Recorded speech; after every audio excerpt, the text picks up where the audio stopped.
Greetings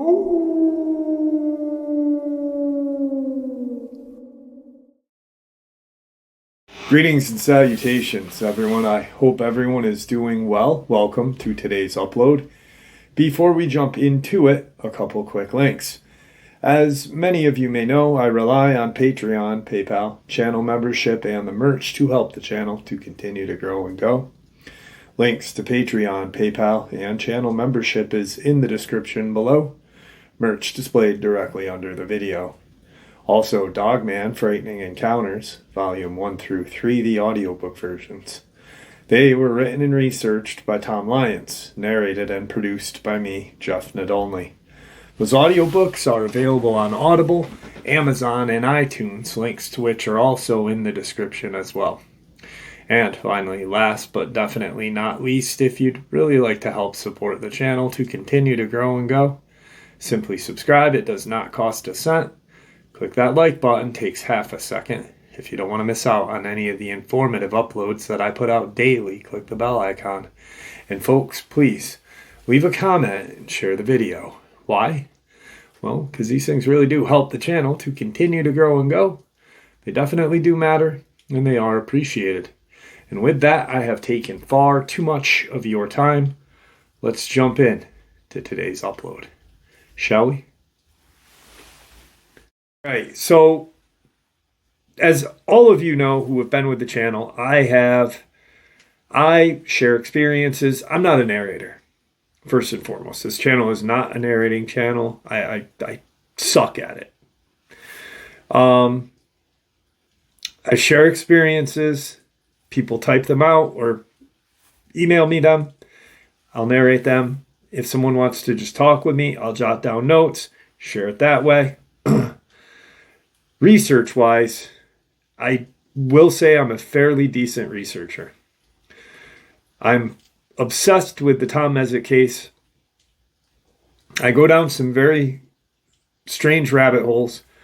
Right now, I'm kind of obsessed with the New Mexico-Colorado border and a deep underground facility there.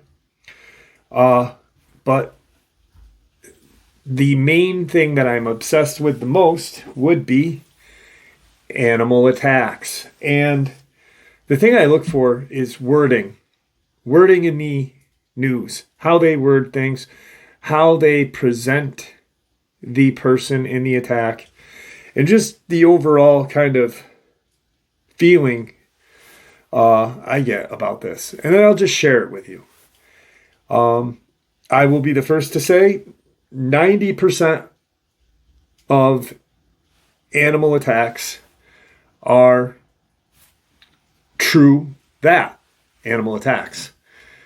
Then you have those animal attacks where they are done by the worst and most evil animal, human. Just like the case up in Canada a couple of months ago where a little girl had gone missing. They found her in this abandoned or rural wooded area, savagely torn apart, ripped apart, and it's clinging to life. Come to find out, in the media said animal. Like, there was no denying that the media, the police departments, EMS, everyone, hell, even the hospital at one point. Come to find out, it was truly done by the most worst animal, a sick human being. This case I heard about a couple days ago, and I wanted to wait before I shared it with you guys, because I wanted to see where it went. There's a lot of strange wording. And the first article I will share with you guys, you will immediately see what I'm talking about and where this could actually bring somebody if they didn't really think about the wording and that it could mean two different things. I'm not going to make assumptions and I'm not going to make accusations. I'm sharing the info with you, and I'm going to continue to look at the case But I will tell you, the wording is what threw me off a little bit until I thought about it. And I'm like, maybe. And then there was a Facebook post that mysteriously was deleted today.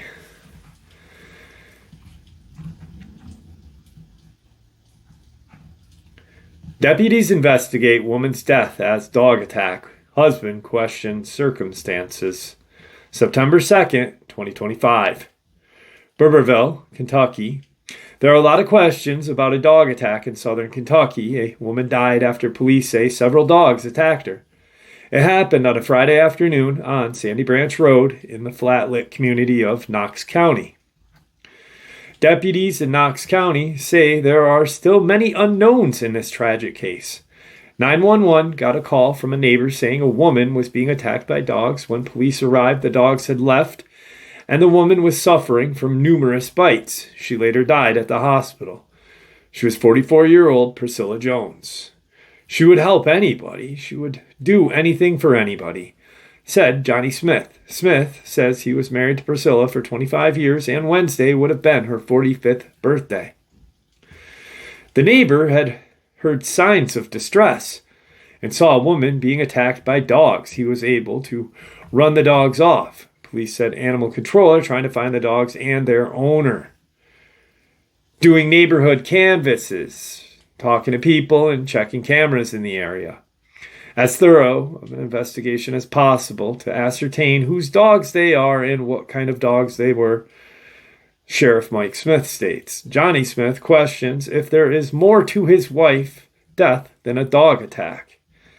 They're telling me that dogs attacked her. What I saw, I don't think dogs did attack her. Dogs had a part in it, on her arms and legs, but the rest, I think, was done by a two-legged dog, said Smith. The coroner says an autopsy is being performed on the woman who died. Sheriff Smith said she lived alone in a remote area of Knox County. The coroner also says this is the second dog attack since May in the same area. Kentucky State Police say they are investigating that attack as well. Police say the owner of the dogs could face various charges. Sheriff Smith also says Johnny Smith's allegation that something else happened to his wife, that the case is simply a death investigation, and that we are looking at all aspects. So they are telling me that dogs attacked her. What I saw, I don't think dogs did attack her.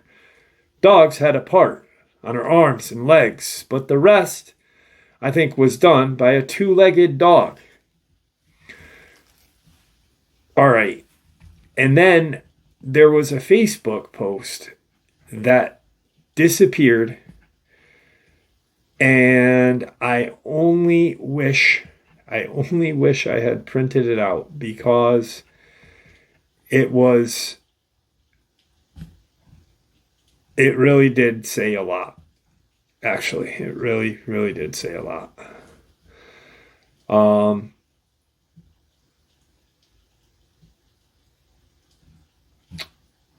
Supposedly, it was the woman's sister-in-law. And there was a gentleman mentioned. I'm not even going to say gentleman. A guy mentioned. The hard R word was used. And maybe that was the reason why it was deleted. But I can't find it.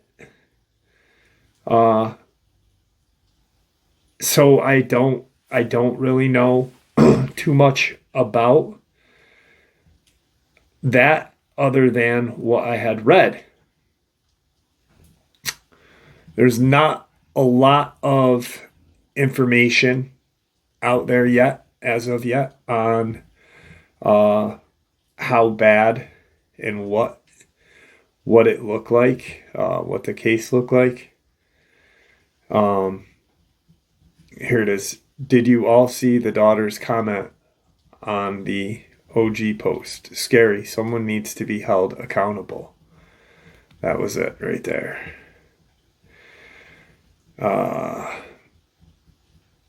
I heard the man she was with had dogs attack her because she was trying to leave him.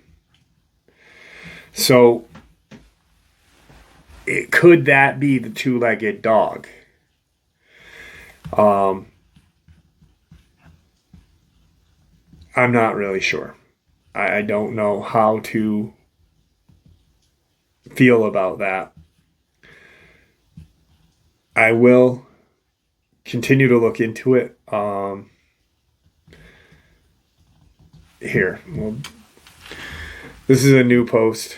This post is from actually yesterday. Kentucky man tearful plea after beloved wife 44 was mauled to death by a pack of dogs. A heartbroken Kentucky man made desperate plea for help after his wife was mauled to death by a roaming pack of wild dogs. Priscilla Jones, 44, was attacked on August 29th as she took a walk along Sandy Branch Road, Flatlick, an unincorporated community in the rural Knox County. A local heard Jones scream out for help and ran outside to see several. And that's weird because that's one thing I look for is punctuation and wording. So the first part, two-legged dog, but now several dogs is quoted to see several dogs attacking her. WBIR reports. The witness called 911, but by the time paramedics arrived on the scene, Jones had already sustained life-threatening injuries and was unable to communicate. She was transported to the nearby Burberville ARH hospital, where she died later from her injuries. The family's grief is compounded by the sudden, imposing cost of her burial. We got to come up with at least $3,250 by tomorrow by 5 o'clock, which is her birthday, or we will not be able to bury her, her husband Johnny told the TV station Tuesday. He also described the agonizing moment he found his wife lying mutilated in the grass. Johnny, along with his and Jones's 2 children, witnessed the aftermath. The trio found Jones lying in a grassy field after they heard worrying sounds of ambulances and police cars descending on the neighborhood. I got worried. I went up there, just being nosy, I guess. I went through there, and there she was. The grieving widower, also in disbelief that wild dogs were able to cause such a horror. I believe the first blow to the back of the neck was a lethal that made her go down, and then the dogs helped her, Johnny said. The family is collecting a monetary donation at Barberville Affordable Funeral Home, but it is unclear if they managed to secure the funds by the deadline. The funeral home did not answer when Daily Mail called on Thursday afternoon. Jones's obituary has not yet been posted on the funeral home's website yet.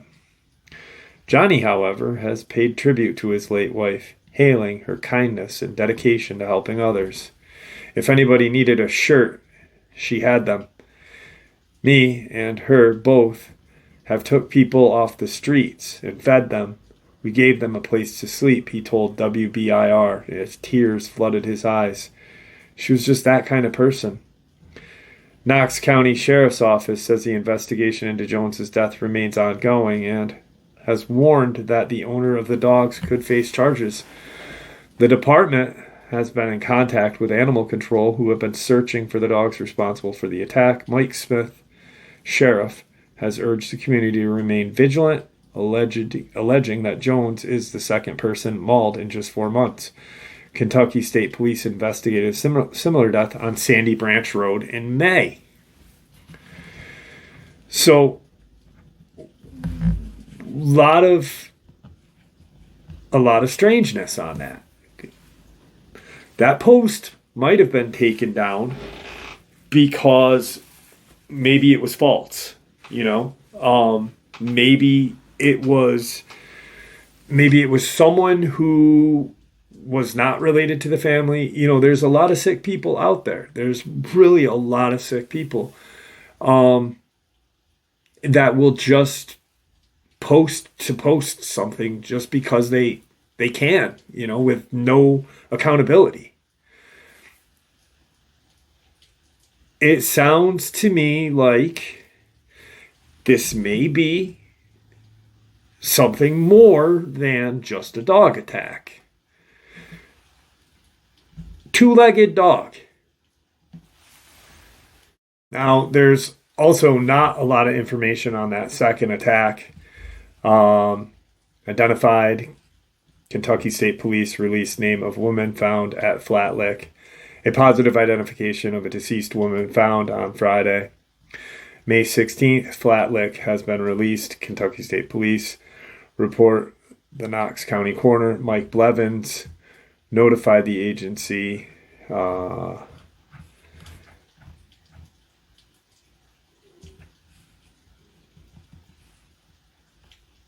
Tammy Campbell Tyndall. She was 53 years old, but not much information at all about her.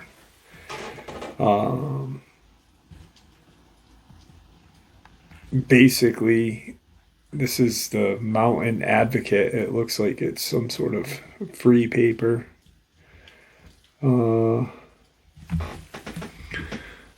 Positive identification of deceased woman found on Friday, May 16th in Flat Lick has been released. Kentucky State Police report that Knoxville coroner Mike Blevins notified agency deceased individual as Tammy Faye Tyndall, 54, of Bell County. Tyndall's body was discovered on the side of Tomkit Baker Road in Flat Lick community of Knox County on Friday, May 16th. Initially responding to a scene was Knox County Sheriff's Office. Requested assistance from state police. No charges have been made in the investigation.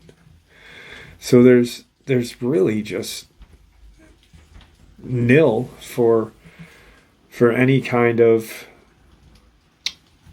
information on that attack, which is kind of disturbing. Now, if you really, now thinking about it, why wouldn't there be more information on this attack? To me, now, and here's another thing. They said they had found her on Sandy, or this woman was found elsewhere, but I had read somewhere else in another, I think it was in the obituary, that she was found on Sandy Branch as well. So, just not a lot of information going on with this case. So, we got to kind of leave it up in the air, I guess. This was it. This was it right here. I believe this was it. Because it was quite the, was it? Yeah, here it is. Horror in Kentucky. In Flat Lick, Kentucky, a woman was killed after being attacked by a pack of roaming dogs while walking along Sandy Branch. The Knox County, Kentucky Sheriff's Department is investigating.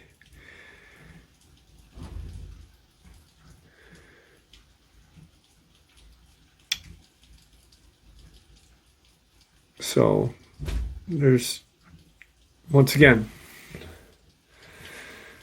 not a lot of information on that case, which is kind of disturbing, which kind of now, if you really think about it, may point to her husband, or Priscilla's husband may be right.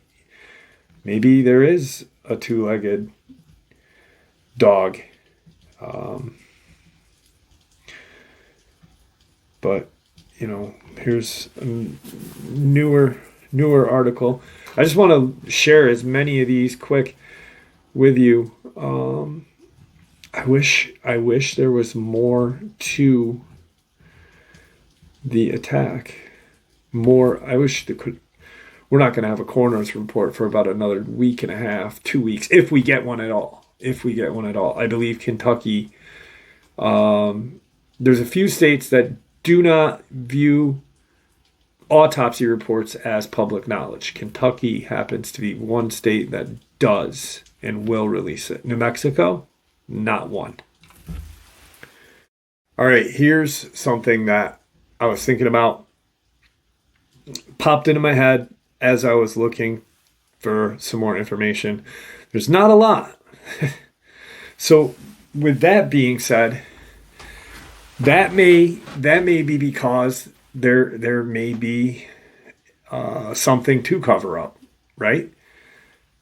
Maybe the husband wasn't supposed to say what he said.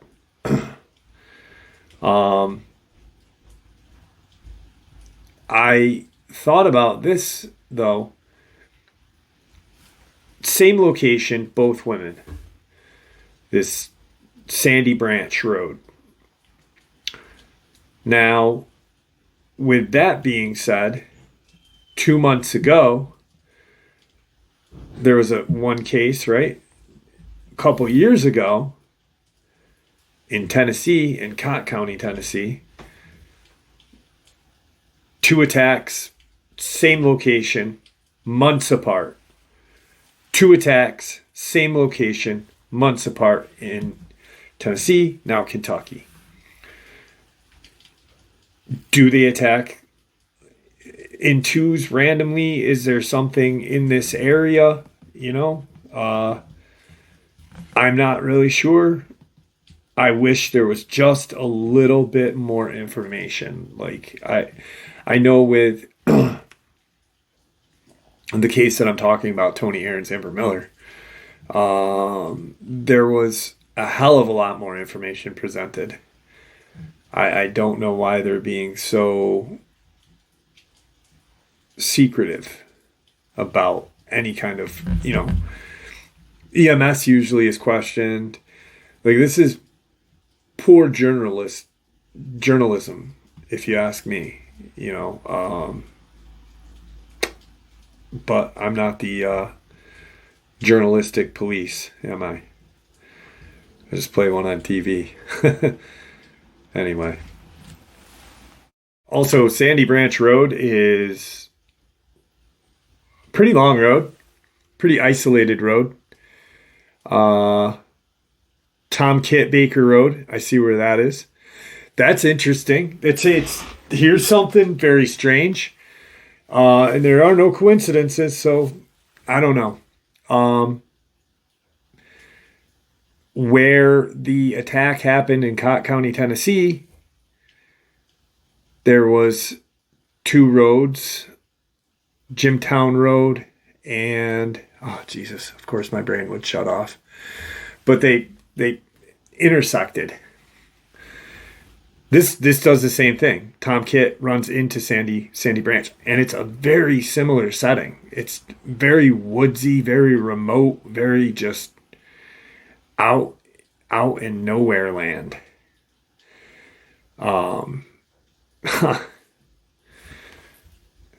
I will continue to watch this case and share it, whatever information comes up. But remember, I don't know if this, I'm not saying it is, and I'm not saying it isn't.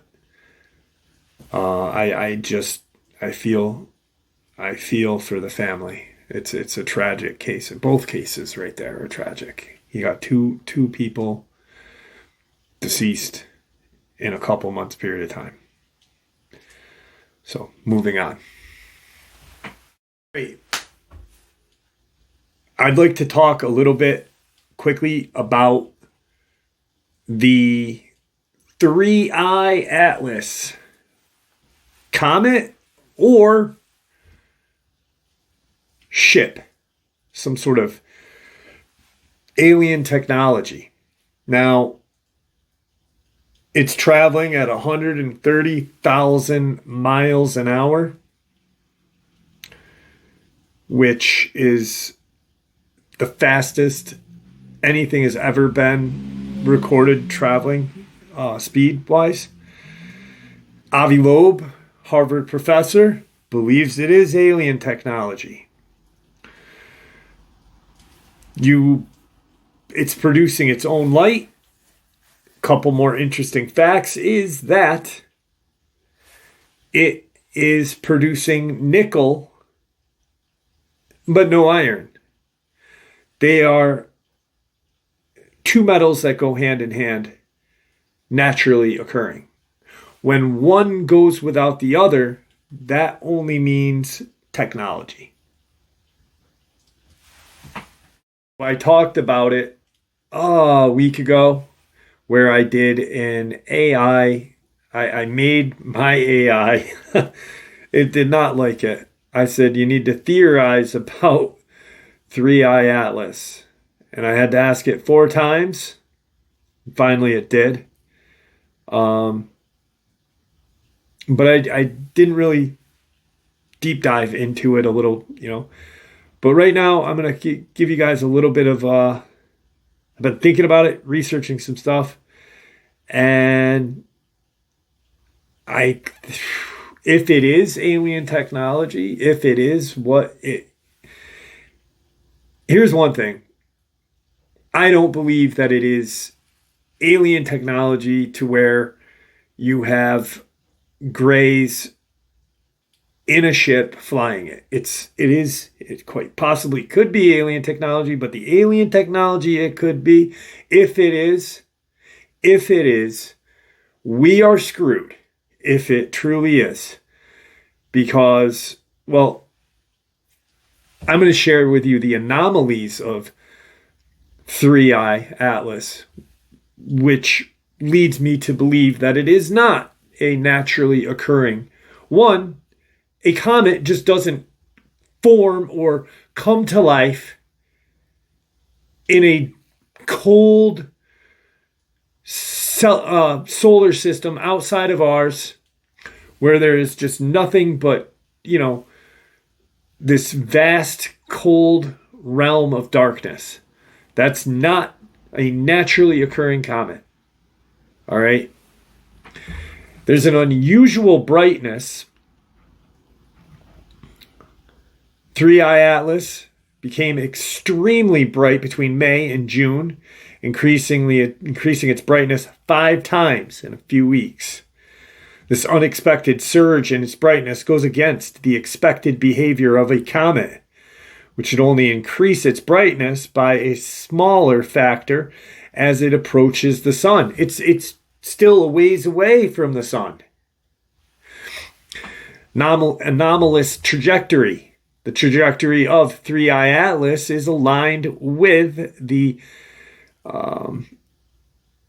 plane of the planets, which is considered an unusual low inclination for interstellar objects. This trajectory raises questions about whether it is a naturally occurring object or something that is intentionally placed on its path. Its exotic composition, through data from the very large telescope, the spectroscopic data revealed the presence of nickel without iron in its gas plume. So gas plume would be like an exhaust, right? So you cannot have nickel without iron. It does not naturally occur. But if you have nickel without iron, what does that say? Technology. Technology. While comets typically show both nickel and iron as they are formed together in a supernova, the presence of nickel without iron is a signature more aligned with industrial nickel refining process. So this may be some sort of nuclear powered craft. And if it is, and it is controlled by what quite possibly may be, we are screwed. Implications of its origin. Combined anomalies, pure nickel detection have led to speculation and new research, especially by Avi Loeb, about the possibility of it being artificial. object rather than a naturally occurring. Further observations as the object approaches late 2025 may provide more data. So when I did it, when I did the AI, I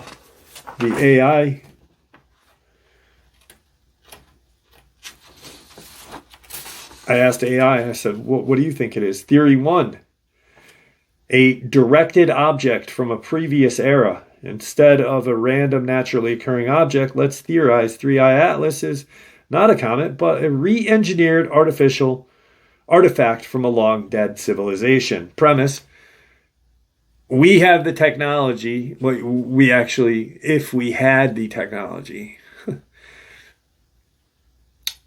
and shit went south, and we had to think about humanity, think about preserving humanity, we could possibly create either a super ship, which would be very hard to do. One, how do you keep people alive for such a long period of time? And if you can't, you're going to need more than X amount of people to repopulate, or it could be some sort of seeding device. Second theory, stealth probe with biological compound. We already know it has biological compound. One, it's producing its own light. Two, there is no carbon monoxide. There's no carbon monoxide, just dioxide. That's another anomaly.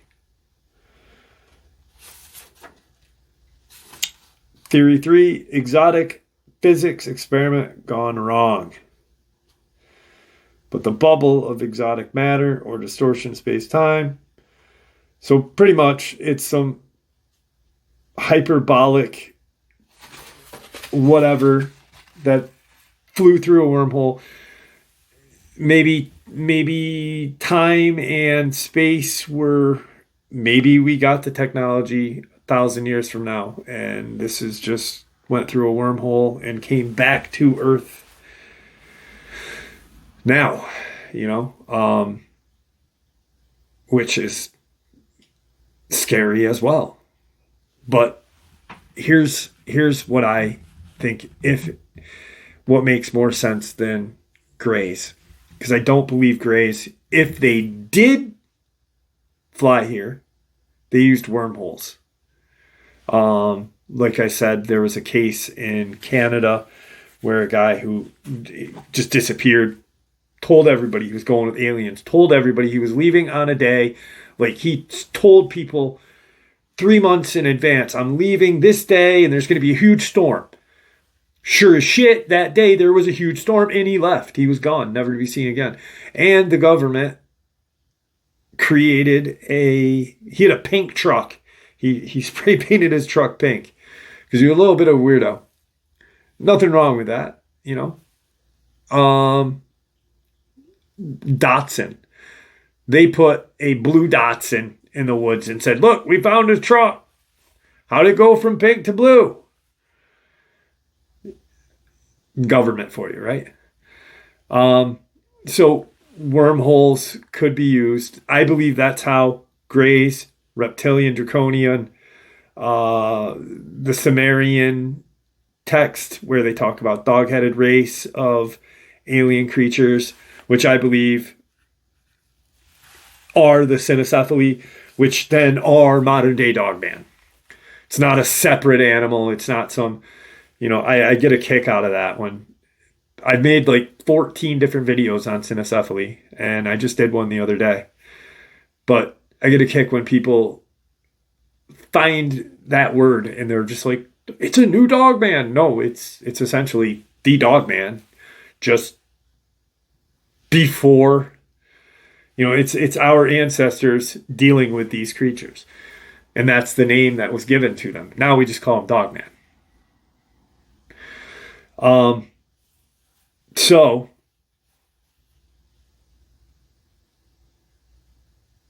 this is so incredibly terrifying.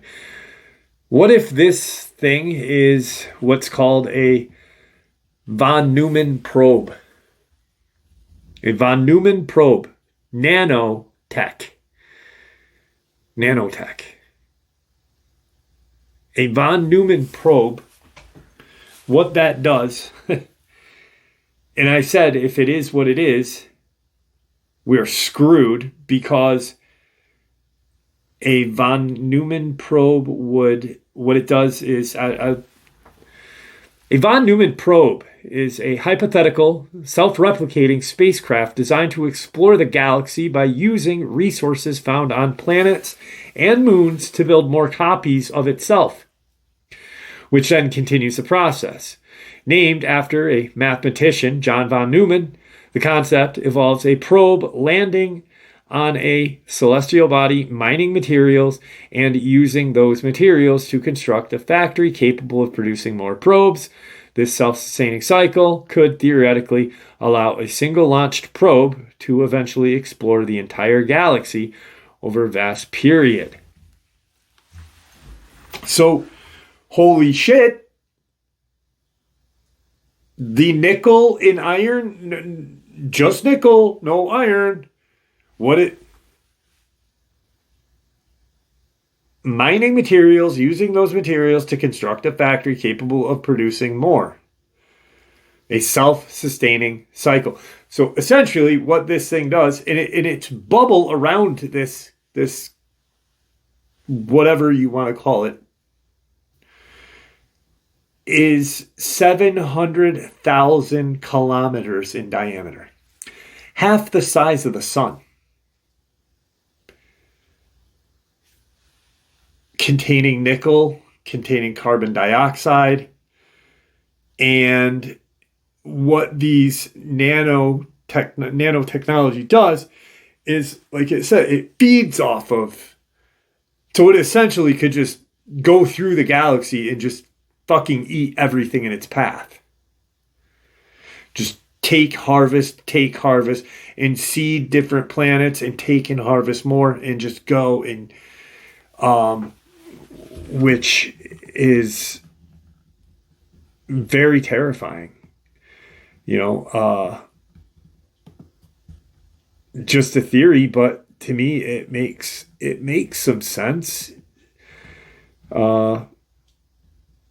Also, you can get nanotechnology, you can get a nano probe or whatever to travel at almost the speed of light. A hell of a lot faster than you can get something, dense like a ship or a craft. So what this 3i Atlas could be is a combination of nanotechnology, nanobite, whatever you want to call it, combined, created this von Neumann probe with nanotechnology and harvesting all of this material and excreting nickel carbon dioxide.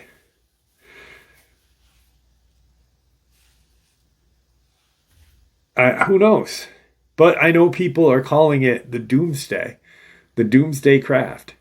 And if it is a von Neumann probe, then it's probably, it would be more of a doomsday craft being that than War of the Worlds craft. Because there's nothing you can do to stop it. It's technology beyond our comprehension. And von Neumann did research on the Philadelphia experiments. He had written some papers on that. Montauk, baby. There's some scary shit right there. Moving on. These are case files, CIA case files, declassified case files. And this one is quite interesting because there's a lot to it. A lot to it. Now, when the term Bigfoot is mentioned for some reason a long time ago. That term Bigfoot was used to classify all cryptids. It was like the norm. Pope-lick monster had been classified as a Bigfoot event at one point. Any kind of reptilian, Dogman. Tim Coonbo Baker, the brilliant researcher that he had been classifying all of these encounters that he had researched from an early age to a certain age when he realized, oh shit, there is something much more different out there than a Bigfoot. There's something out there with a tail, a muzzle, that looks like a dog. And then had to go back into his files and look in all of the accounts that he had gathered throughout the years. And he classified them as Bigfoot. He had to reclassify them as something else, something called the Dogman. So when you hear the term Bigfoot in this, you'll see.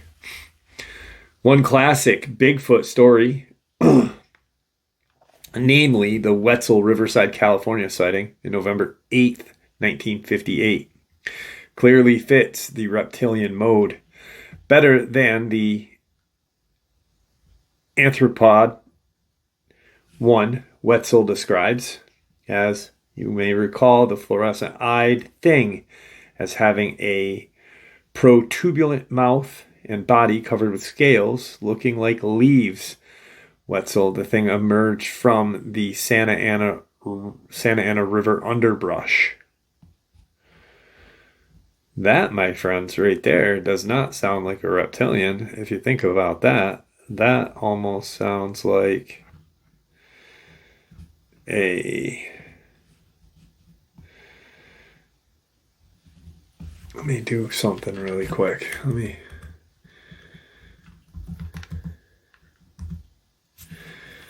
I want to see, because that almost sound like the Riverside Monster. The Riverside Monster.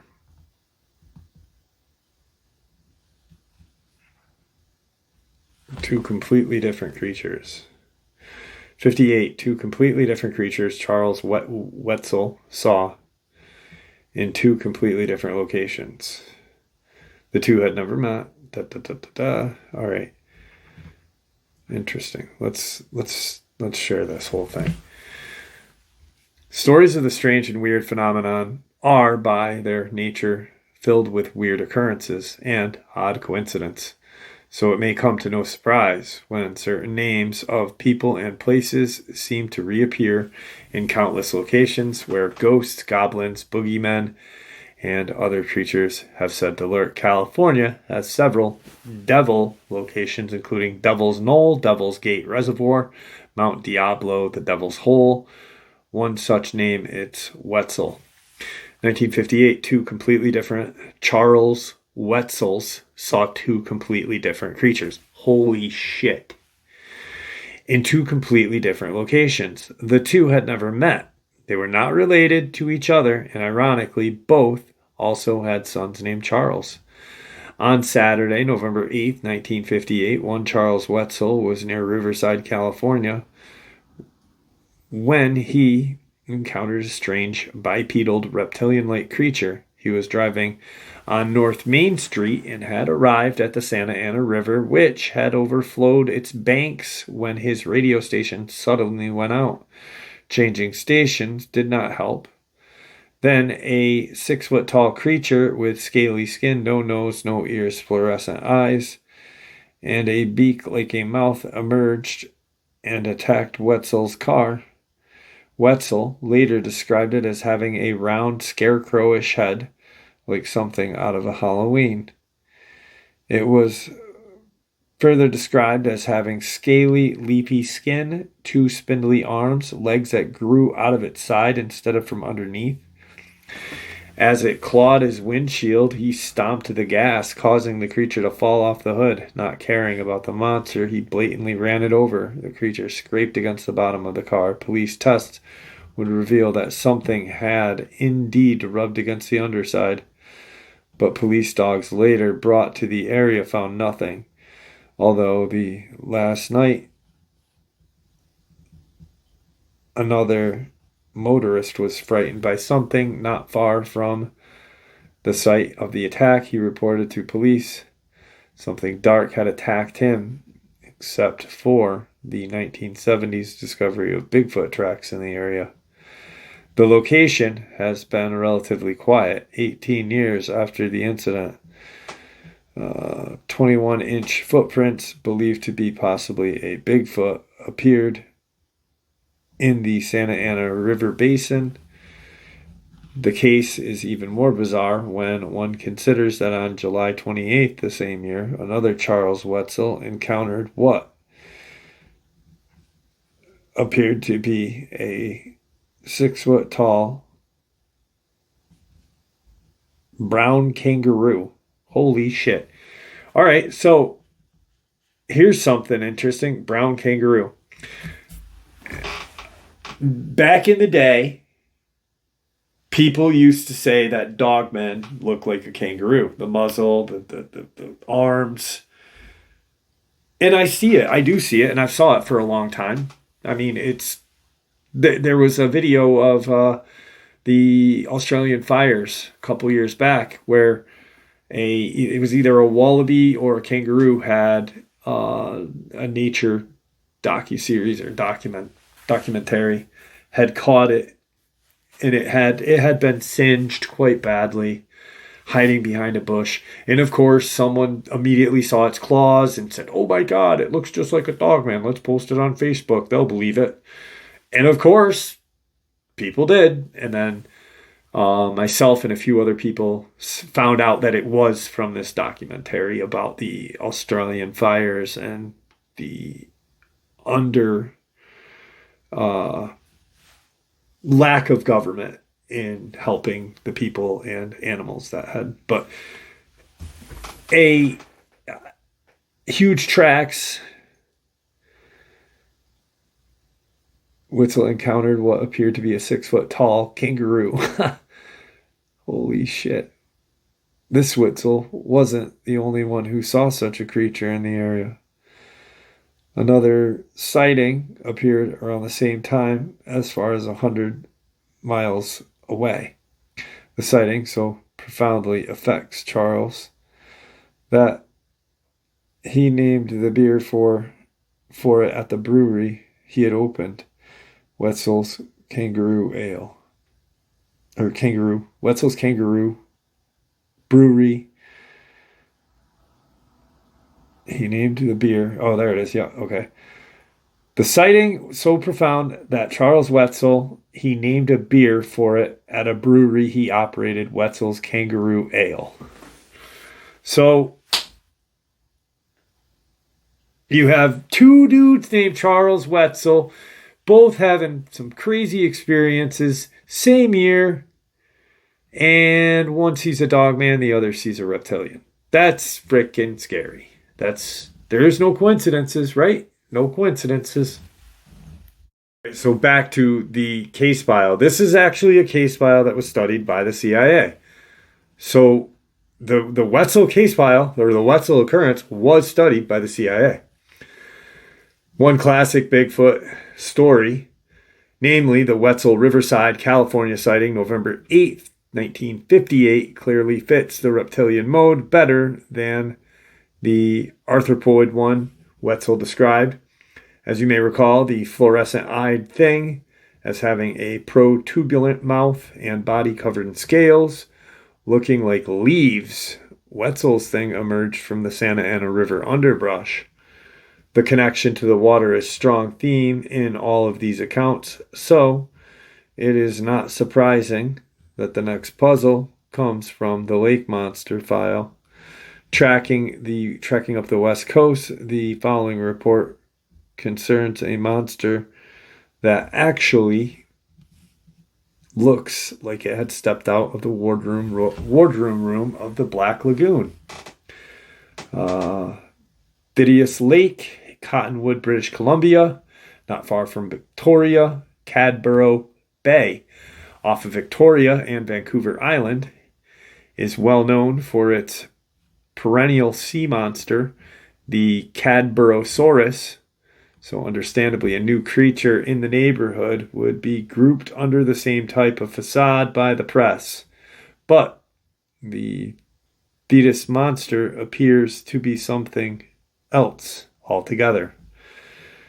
August 19th, 1972, Gordon Pike and Robin Flewellen said a 5-foot tall animal appeared to the surface of the lake and chased them out from the beach. Flanlin was cut on the side of the hand by a Flewellen, was cut on the side of the hand by 6 razor-sharp points atop the monster's head.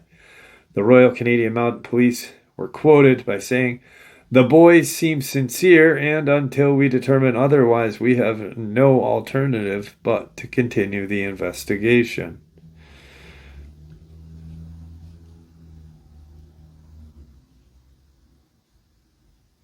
The next Wednesday afternoon, August 23rd, monster was encountered by Mike Gold and Russell Van Nice. They both saw it around 3:30 on the other side of the lake, away from a recreational area.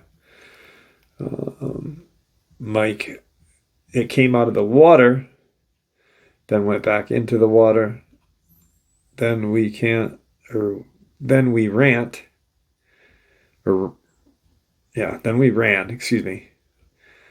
His writing is so goddamn small. He described the creature as shaped like an ordinary body, like a human being, but if the monster's face, and it's all scaly, the point sticking out of its head, great big ears, it was silver. The monster account sounds similar to one in Saginaw, Michigan, where a man saw a man-like monster climbing over a riverbank, lean against a tree, and then returning into the river.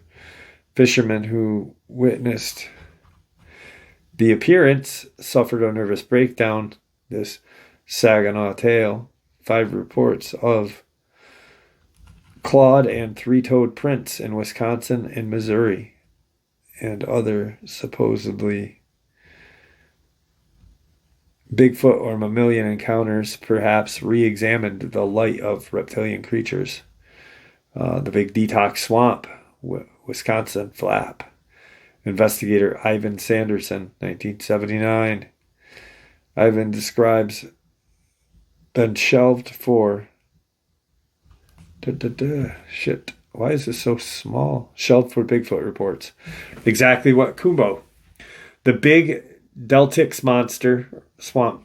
The Big Deltox Swamp, Wisconsin Flap, investigator Ivan Sanderson, 1979, for example, has always been shelved as a Bigfoot report. Exactly what Kumbo did. And that's no shame on Kumbo.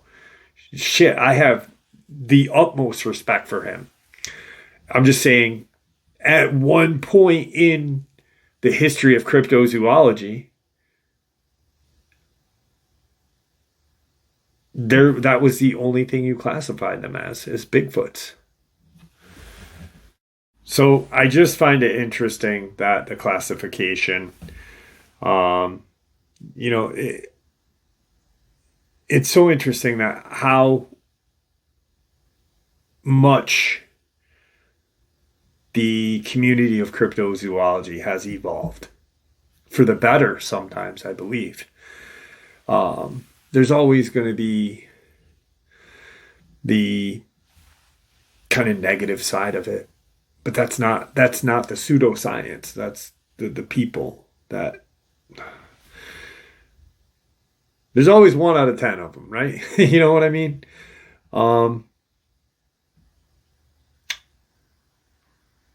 I love cryptozoology. I love researching this. And my experience was one that I've shared this my experience. I'll share my experience quickly, but there's something that goes along with mine, and I've shared it once before. Um, I don't talk about it often because it didn't happen to me, and I don't like the people that it happened to. I just didn't particularly care for them, but because of that, I believe them. So, my experience, 1994. There's a housing boom in my town. I live in the Adirondacks in a little quaint area between Saratoga Springs and Lake George, New York. Saratoga Springs, very popular for the horse racing, and part of the Revolutionary War. Just a beautiful, beautiful city. Small city, beautiful. Lake George, Fort William Henry, John Fenimore Cooper, who obviously Last of the Mohegans. That movie was based on where I live, and so I live smack dab in the middle between both. Very historic area, a lot of Revolutionary War history, a lot of paranormal. Myself, my girlfriend at the time, my buddy, my best friend growing up, Martin, Czechoslovakian kid. Just essentially, he's responsible for my choice in music. He introduced me to some awesome bands. Fear Factory, back in, 92, 93? The first album blew my mind. Biohazard, so Martin, his girlfriend, and our buddy Gabe. We're all too young to drive after 9. Gabe is not. Gabe is 1 year older than us. He's got this huge land yacht of a car. I believe it was huge. It was either a Cutlass or a Chevy. It could have been like an 80s Impala. Not like the cool Impala, but like the land yacht Impala. So we pull down this cul-de-sac area. It's like a horseshoe.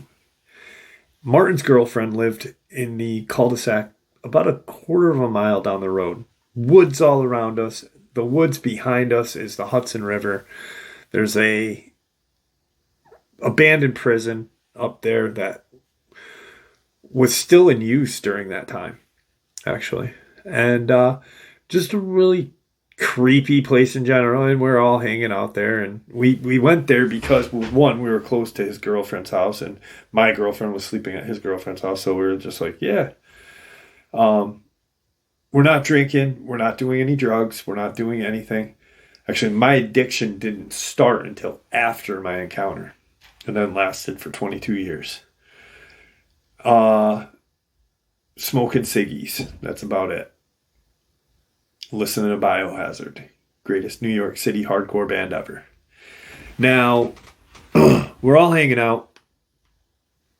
And I remember my girlfriend was sitting in the road. She was sitting on the road talking to me and her friend. And we heard the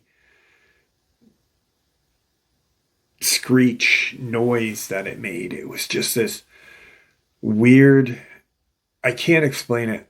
It wasn't that woman dying screech, but it was similar, but it was more like a deeper bass growl. It was so eerie. And the second that noise occurred, she jumps up and they both, for some reason, both of them scream out vampires. And I'll never forget that, because I was like, huh? Because I'm looking at the woods now, like, what the hell was that? We've hung out in this area.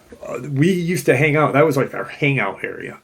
And there was 6 or 7 different houses that were different size of build, different stages of being built, like almost built, skeletal, foundation, empty lot. That's essentially in a red or an orange, yellow, dull street light that produced about as much light as a phone nowadays does.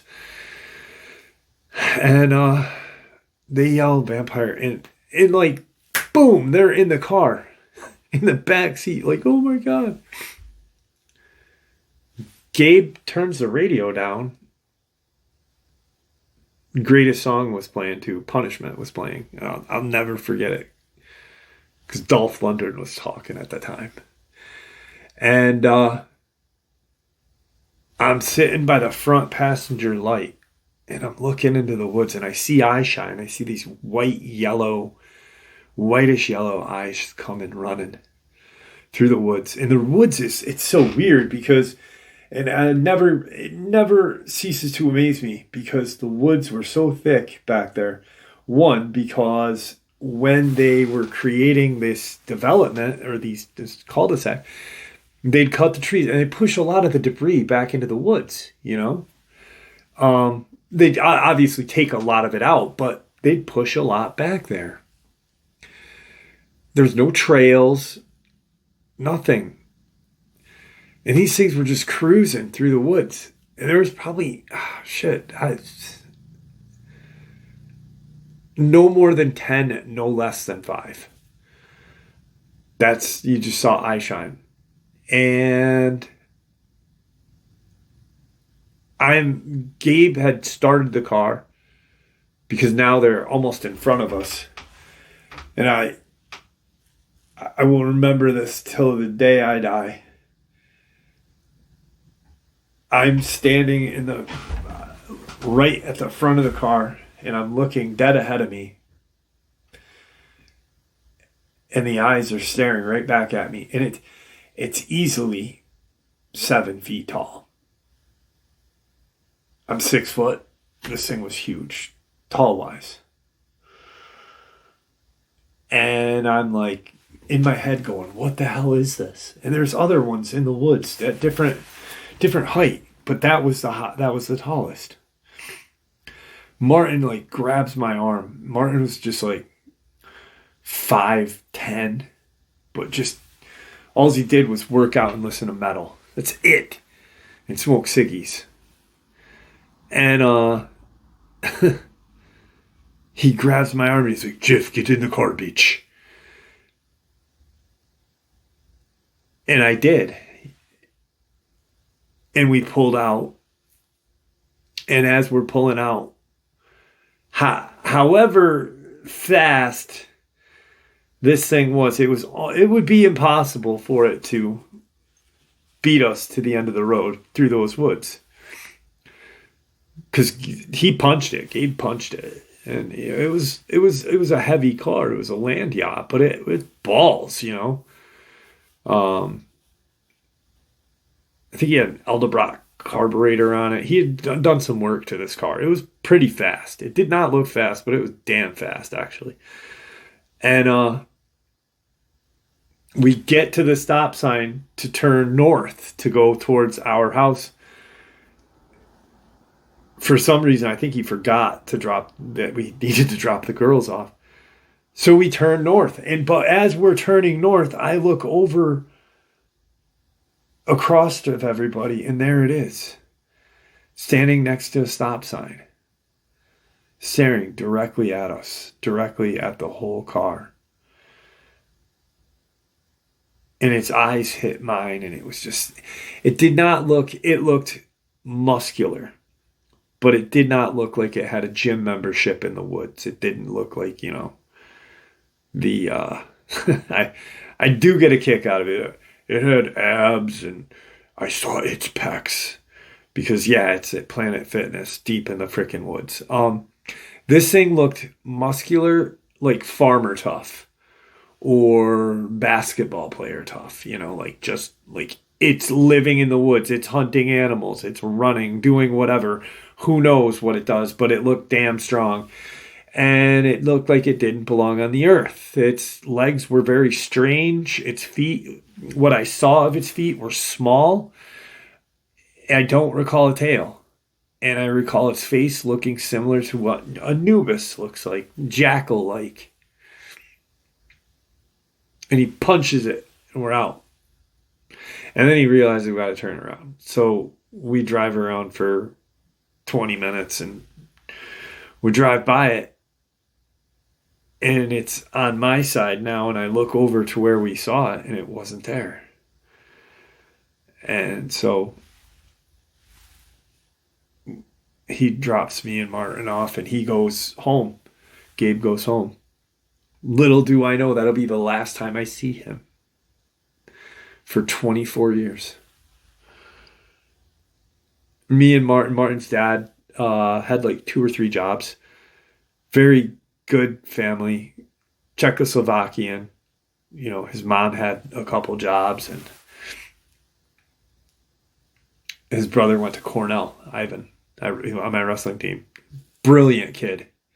Martin, like talking to this, but my best friend.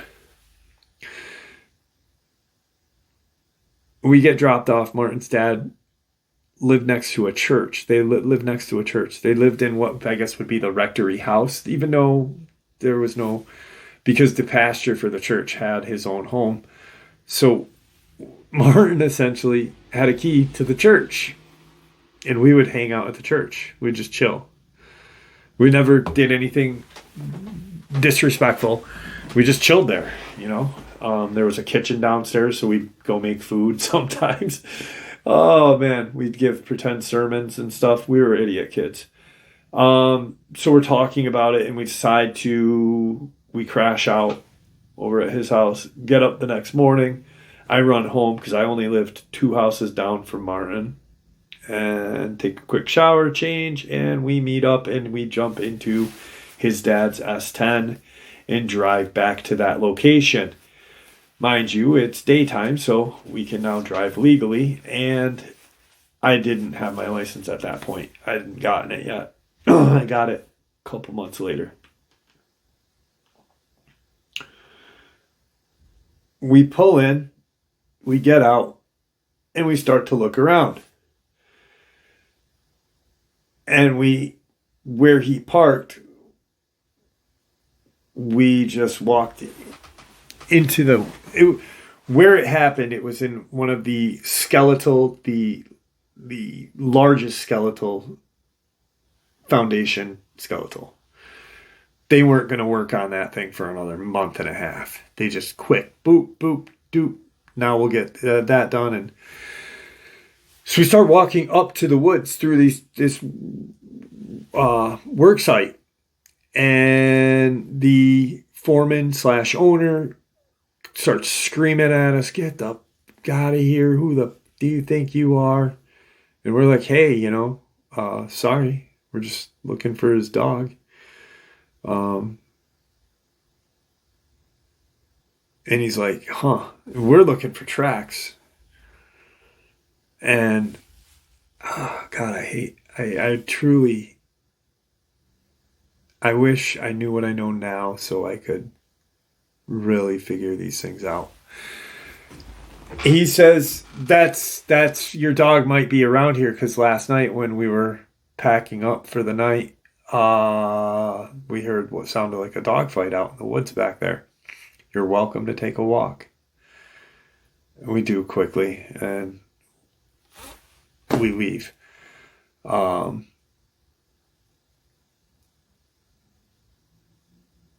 We talk about it forever.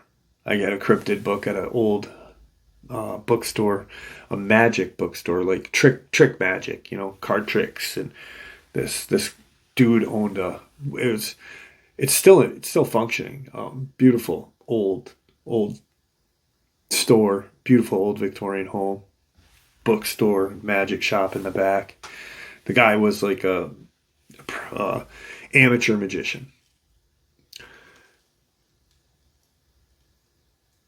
Years later, I start this channel and I run into Gabe. And I'm like, "Dude, how have you been? Holy shit." And he blames me and Martin for that fucking encounter. Why? Because we listened to bands like Biohazard, which he did too. He wasn't sitting there listening to the freaking Christian rock channel, on freaking whatever. He fucking jammed out with us too. But,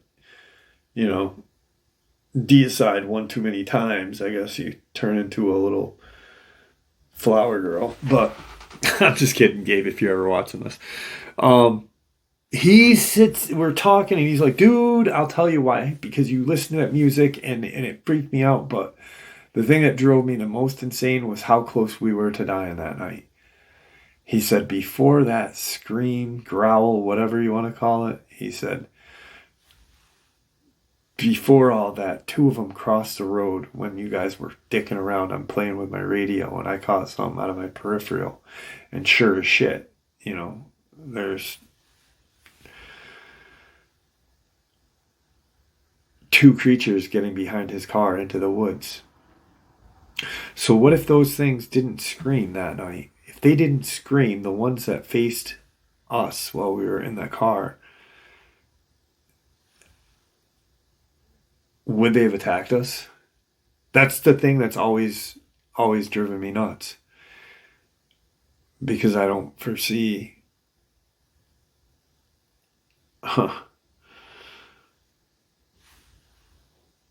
They would have killed us. And he saw it. And I can't blame him for, taking off and not talking to us for that long. Because, I probably would have too if I was in his predicament. But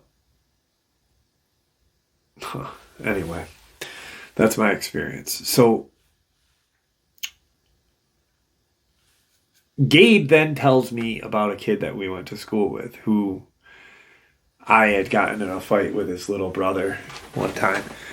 And then at the same time, his older brother jumped in. So it was like 1 versus 2, which sucked because you just, no matter how hard you're going, you got 2 people. There's just... So they tell him, or B, we'll call him B, tells him about an experience they had. They were across the street is pole lines. So National Grid, Con Edison, whoever runs your electricity bill, we do all throughout the country. There are pole lines, trails. You can ride your dirt bikes, your 4-wheelers. You usually party on them. They pulled their dad's truck back there, and they're on the pole line, hanging out, having some sort of party, have a fire, and the cab on the truck, they were going to sleep in that. They are partying, and I don't know, this is something I thought about before. I guess they took a hit of acid each, maybe more. Couple hours go by, and they're just having the greatest time.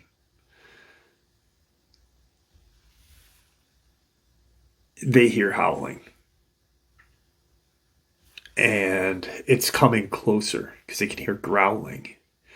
And it's coming from what sounds like the trail and the woods, the side of the trails. And they jump into the back of the truck, close the tailgate, close the cap door, and proceed to cover and hide out under these blankets. And all they hear is just this explosion of noise, and they get out of there. They end up falling asleep, but they get out of the truck the next morning, and everything is gone. It's just destroyed. Their chairs, their cooler, everything. So, anyway, that's the experience that happened to my friend, same location, so there are no coincidences. It's just, my hair is literally sticking up on my arm talking about that, because I truly wish I knew back then what I know now. And if there was, maybe we'd be able to figure it out. Anyway, Guys, thank you for supporting the channel. It is your support, after all, that helps the channel to continue to grow and go, and what gives us all a place and a chance to share our experiences and theories, judgment-free. Everyone is simply treated with the respect that we deserve. Please stay safe, happy, healthy, and ever vigilant, keeping an eye on our children, pets, family, and our friends. These creatures are real. These events have happened. Share this information with those you love and care about, and it may just help save their lives someday. Until next time, never stop asking questions, never stop searching for the truth, and God bless you all.